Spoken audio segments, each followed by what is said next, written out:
Good day. Today is Monday, April the 26th, and today we're going to start our new unit on the Protestant Reformation and the Northern Renaissance. They combined both, and you might, well, once again, religion plays a significant part in art during this period of time, and as it says there, Protestant Reformation created a great change in the art world.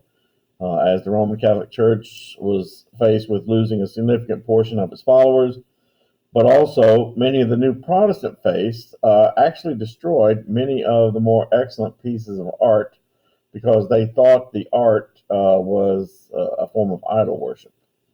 And so let's pull this up, shall we? Now, once again, in teaching history and culture, we're confronted by that man-made creation called religion. What is the difference between faith and religion anyway? Faith is a personal belief in something outside of ourselves, whereas religion is a man-made institution. You see, faith is a person's personal relationship with a deity of some sort. Religion, for example, would be like being a Baptist or being Roman Catholic or Muslim or something of that nature. As it says, while you may hold that you are more of a believer in faith and religion, you cannot escape the fact that your life was and still is affected by this thing called religion. It still is, particularly in the Western world, particularly in the Christian religion. Christianity has had more of a significant effect upon mankind than any other force in history. Does that mean the Christian religion is dominant? No, it just means that the people who claim to be Christians had more, to be honest, guns, germs, and steel. And there it is. We've already talked about how Christianity is dominant in faith in the world today. What we need to understand and seek to grasp in this unit is how the divisions within Christianity, the split between Roman Catholicism and Protestantism, which is talked about in those two little short films I showed you, further influenced and shaped the Western Europe and the world we live today. As it says, we're not going to do this review of the Judeo-Christian Muslim family tree. We did this. You've already had this. You see that? So we are going to then, but basically this is just you have it now in your possession, just an outline that shows how Christianity evolved from Judaism and Islam all being connected. Now that gets us here. This leads us to where we are now, 1517, and a guy named Martin Luther. 95 Theses, Church door of Wittenberg in what is now Germany. Western Europe was the dominion of the Roman Catholic Church, which in 1517 was not only a church, it was a political entity, meaning it could tell people what to do with their secular lives. It could make laws. It could physically punish unto death those who would not comply. It could use force, and it was also the richest institution in the Western world. However, once again, that old saying crops up: power corrupts, and absolute power corrupts absolutely. The Roman Catholic Church had been discredited by the Crusades, all of which were losing propositions, and all of which were ideas of the Roman Catholic Church. The Black Plague, which was an idea of the Roman Catholic Church, but when the plague came, people turned to the church and said, hey, here's this plague, what should we do? And the church kept coming up with all these bogus ideas and remedies that had no real effect. In fact, sometimes made the thing worse. And so that discredited the church. Political wranglings with kings of Europe who were hungry for their own power, for their own taxes, and, corruption within the church. Meaning that it appeared, as it says, became obvious to people that the church cared more in many instances for money than for them. And also, oftentimes, these people in power in the church disobeyed the very laws that they were telling other people that they should obey. and that discredited the church. And then there's this thing called the sale of indulgences. Now, this is something new. Indulgences, which actually are still practiced and still part of Roman Catholicism. Indulgences are forgivenesses of sins committed, which can relieve a person from the punishments of purgatory. Yeah, it was believed that, if you want to avoid a long time in purgatory, then you would go and gain an indulgence.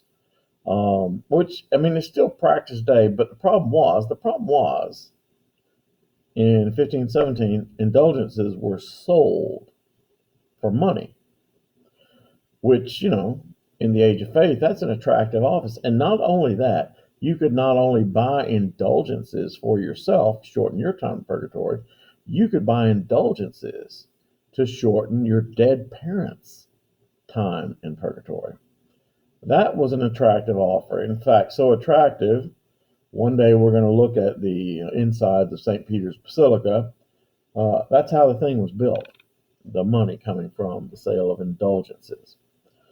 So, indulgences are, yes, still part of the Roman Catholic Church. The issue at this time was that these indulgences were being sold to raise money for the building of St. Peter's Basilica in Rome.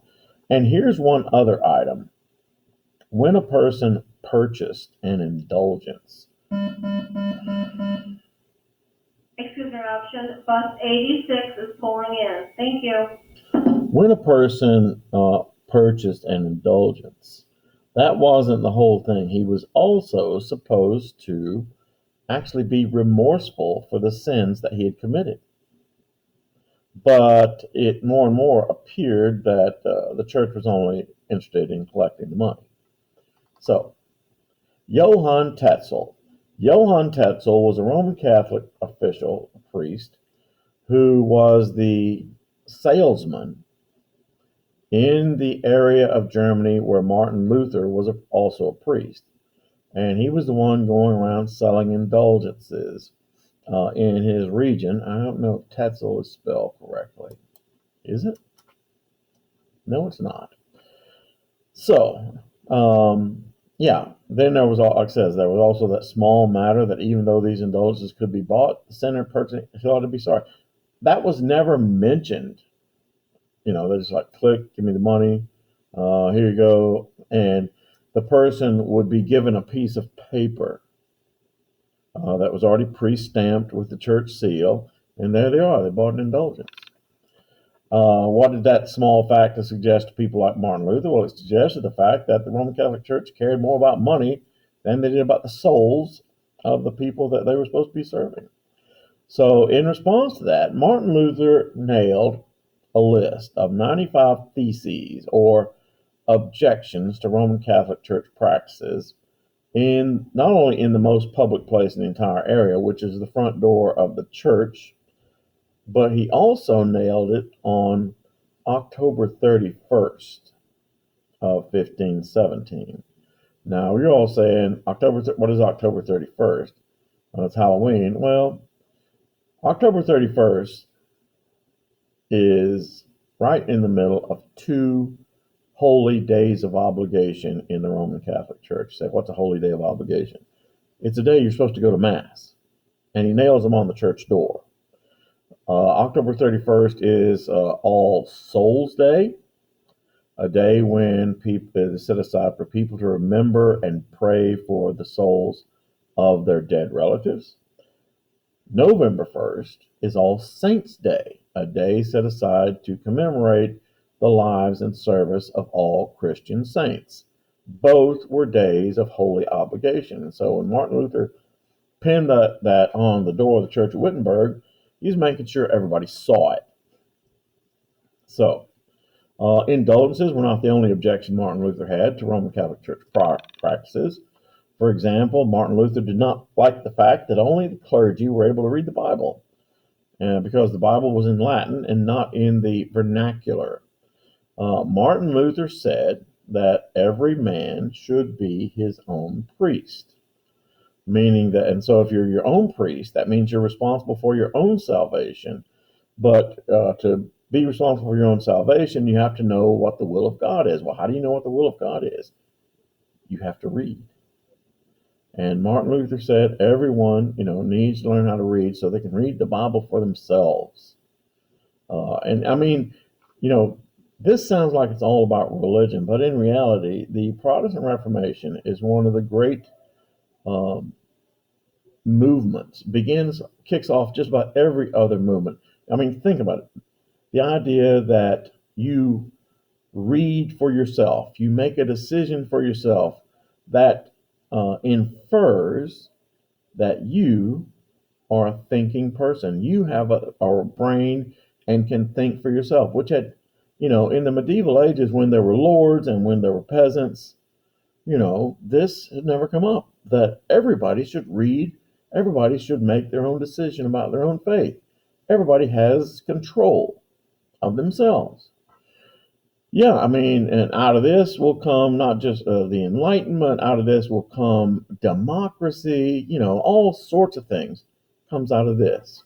But now, trust me, Martin Luther was not a perfect man, but that's something else. But this idea that comes out of Martin Luther, it's really, really important to the development of the Western culture. As it says, okay, Martin Luther did not support the church practice of the sacraments. What are sacraments? There are 7 sacraments, and I can't name them all. 7 sacraments in the Roman Catholic Church. So what are sacraments?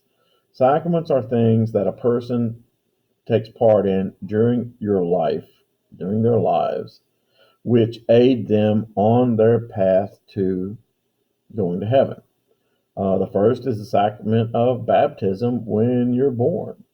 And then you get into things like First Communion, or you receive the communion for the first time, First Confession, the sacrament of confession, the sacrament of marriage. The point is this, and there are 7, sacrament of last rites. When you die, a priest is present and gives you your last rites, gives you absolution before God. And here's the point of the thing. And first of all, 7 sacraments. Why? 7's a holy number, just like 3. In all 7 of the sacraments, there are 3 entities.